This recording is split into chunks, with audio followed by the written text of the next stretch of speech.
ngam cha channel video si na bon chabin kan lemu ve tunia ai se nu mu hi chilaya yu pau to hin ki mu to na khat ang ki nein e chun ama to hin pha cham cha in ki holim dio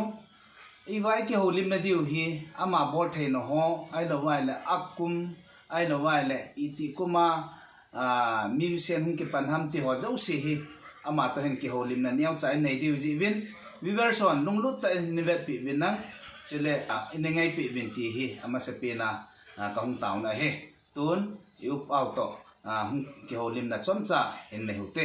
to yu pau ki mu pi dio he le ama he master thangpu musician thangpu hin ama to hen pha chom cha in ki holim di he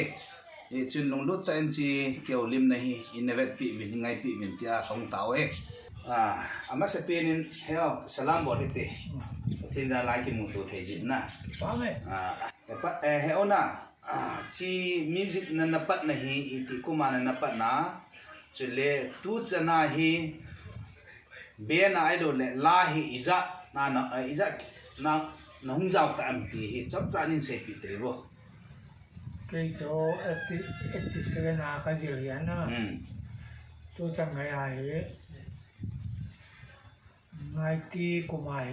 mui tan lo kalung sit music ka bola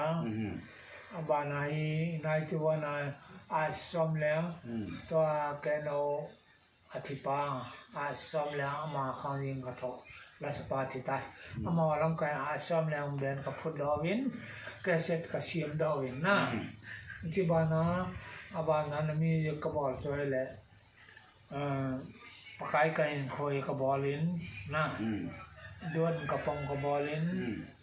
na abana hi November da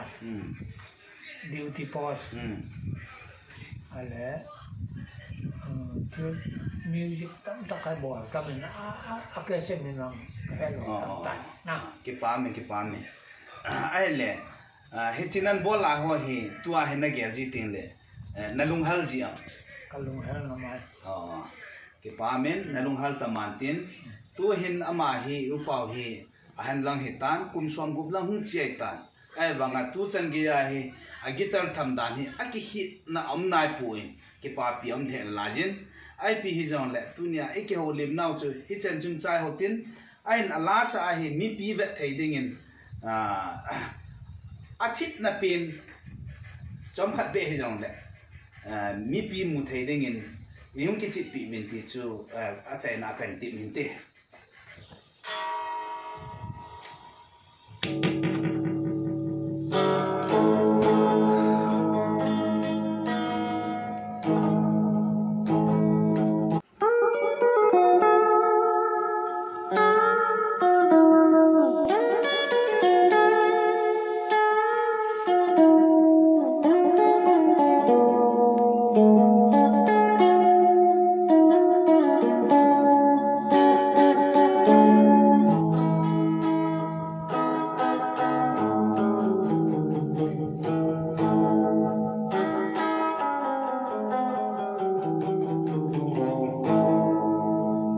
Pamen tu ni